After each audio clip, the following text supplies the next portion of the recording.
All right, welcome to our mini lecture on immigration and emigration. And for the most part, we're going to talk about the U.S. during this lecture, but we're also going to talk a little bit about where people moving from and a little bit about where people moving to. The slides themselves were designed to accompany that other geography textbook that I've been stealing slides from, the cultural landscape, and I am of course Miss Gall, and I'll be your lecturer for the day. So the first thing you got to know is when we're talking about migration, one of the big things we need to remember is that we need to look globally to help see what the patterns are when we're looking at people moving into and out of countries. And so it works best if we talk generally and we can speak in terms of regions. And so those regions that have net out migration, meaning that more people are leaving than coming in, are Asia, Africa, Latin America.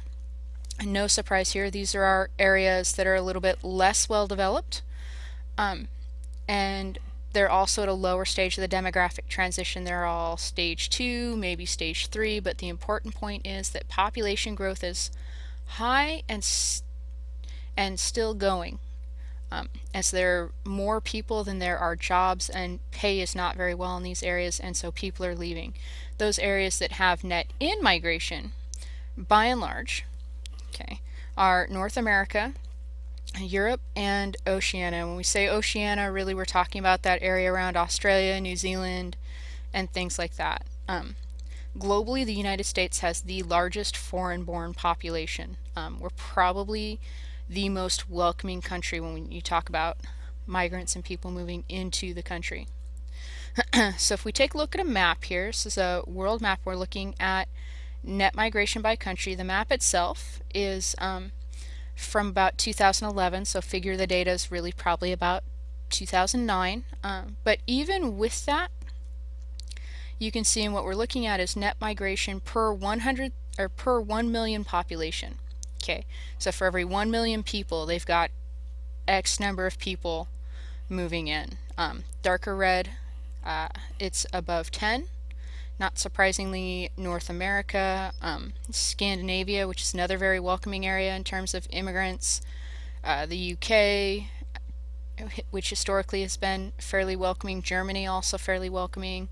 Spain gets a lot of immigration from North Africa, actually, and Saudi Arabia is kind of an interesting one until you stop and think that they pull a lot of guest workers in order to supplement their workforce and to do a lot of kind of the menial labor. What I find really interesting when I look at this map is Somalia, which is on the Horn of Africa right there. It's the one that kind of looks like the number 7, that there'd be net in migration there. But it kind of makes sense a little bit if you stop and think about some of what's going on in some of the neighboring countries. Okay, so then the lighter pink is net in migration below 10 per 1 million. Okay, by and large, you're going to see it confined to a lot of those same areas. Right, people are moving into areas that are a little bit better off, oftentimes. The light purple, net out migration below 10, so more people are leaving, but it's less than 10 per million. And then the darker purple, net out migration above 10. And some of these, when you stop and think about it, will kind of make sense, right? Mexico has historically had a lot of problems with drug wars, and areas, not all of Mexico, but areas of Mexico can be very violent. It's also very poor, especially southern Mexico, and so people are moving to gain economic advantages. You see some of the same factors when we talk about that Pacific coast of Latin America. Right, Chile is relatively stable and well developed, and that's the long, skinny country right there. But a lot of the others north of it are somewhat developed, but they're also somewhat unstable. The governments might be unpredictable. Right, that big dark purple patch in the middle of Africa, that's a big area where governments are unstable, where there's been a lot of fighting going on recently. Right, the big purple patch in Asia, kind of by Saudi Arabia, and Saudi Arabia, by the way, is what looks like Santa Claus's boot there, right next to the Arabian Sea. But that dark purple patch, that's where Iraq is, that's where Afghanistan is, that's where Pakistan's in that same area. And these are all areas that are not necessarily very stable. And even the ones that are a little more stable are absolutely poor areas, right? Mongolia, which is in between China and Russia, a very poor area, right? So a lot of these shouldn't be surprises, but there's a handful in there that are kind of surprising. So where are migrants distributed? We talk about U.S. migration patterns, and remember I said we'd spend most of our time talking about what's going on here in the U.S. We're going to talk about really three main eras of migration. So three main time periods. We've got that colonial migration from England and Africa, right? And most colonial migrants, voluntary migrants, came from England. Not all, but most. And African migrants, that was almost entirely, somewhere in the neighborhood of 99.9%, involuntary migration. So when we talk about colonial migration from Africa, really what we're talking about is the slave trade. Okay, let's make no bones about it. That's what we're talking about. That's involuntary migration to the east coast of the United States, specifically the South, to work on those plantations. So that colonial migration era really goes up to right around the 1800s. And then in the 1800s, the U.S. formally stops the slave trade in 1808, 1807, something like that. You don't really need to know the date. And we see a shift, and now most of the immigration comes from Europe. And here's the thing, this is a time period when you didn't need papers to migrate, you just hopped on the boat and you went. So we get people coming from all over Europe, but largely from Northern and Western Europe, mostly Western Europe. Okay, so they're still oftentimes British, they might be Irish, they're largely Protestant. Okay, so you get lots of Germans during this time period. And that runs really up until, arguably, depending on how you want to date it, either the late 19th century, like the 1880s, or we could actually even date it a little bit later and go into the early part of the 20th century, and we could talk about really like the 1940s. But most recent immigration is immigration from less developed countries. And so this is where we're seeing our immigrants from Mexico, we're seeing our immigrants coming over from Vietnam in the aftermath of the Vietnam War, right, in other areas of Southeast Asia where there was fighting. And also, and by and large, this is, regardless of which era we're talking about, it's largely economic migration. Okay, I know we like to tell ourselves stories about the Pilgrims migrating for religious freedom, but the Pilgrims might have migrated for religious freedom, but almost everybody else, honestly, migrated because they wanted land, they wanted better opportunities, and things like that. And that holds all the way through all of those eras. Okay, not the only people who didn't migrate because they wanted land and better opportunities, again, are those Africans who are not migrating voluntarily, but that are being forcibly shipped across the ocean. So we look at migration into the United States, and this graph here looks at number of migrants, looks at where they're coming from, and then it also looks across time frames. And you can kind of see what I'm talking about here. This would be a great graph to study just so that you know kind of when people are coming into the US. So 1800s, we see a lot of folks from Northern and Western Europe. Right around 1900, we see some huge spikes from Southern and Eastern Europe.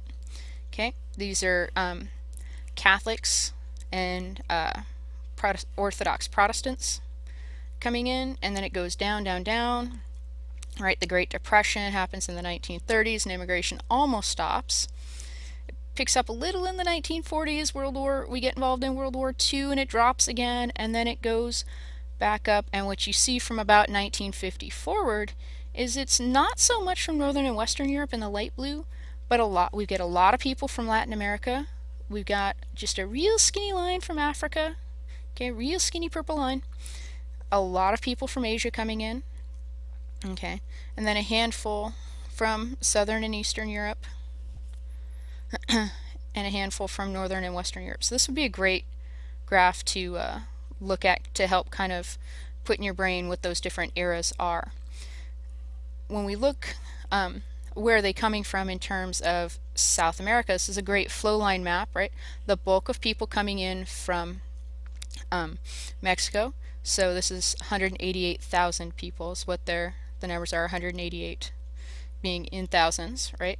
About 12,000 people from Brazil, and they're moving largely to the East Coast. We've got 15,000 people from Brazil moving north into Baja California and California itself, right? And about 48,000 people moving in from Cuba. So a little bit crazy to think about. So where are they going? The lasting impact really of European migration on the United States is that we get about 65 million Europeans, and that's that stage 2 growth where population's just shooting through the roof, and they gotta get people out somehow. And so they all move largely over here, not entirely, but largely, and they distribute, especially when we're talking about Britain, throughout the empire. And you see this diffusion of European culture. So the US picked up on a lot of that, and we're kind of this melting pot, so we picked up on a lot of different cultures. But it is, for instance, also the reason why you see a lot of countries in Africa that have their legal languages, their official languages, the word I'm looking for, are European languages, is from colonialization from this time period. And that's that diffusion of European culture. In the United States, more modern times, we talk about unauthorized immigration, and this is to say people who come across borders either without papers or they come across on a temporary visa and overstay their visa. Okay, and as of about 2008, and these numbers have gone down quite a bit, it was estimated about 11.9 million unauthorized or undocumented immigrants, which was roughly 5.4% of the civilian labor force. Okay, with the crash, these numbers have gone down actually because the number of jobs dropped so dramatically.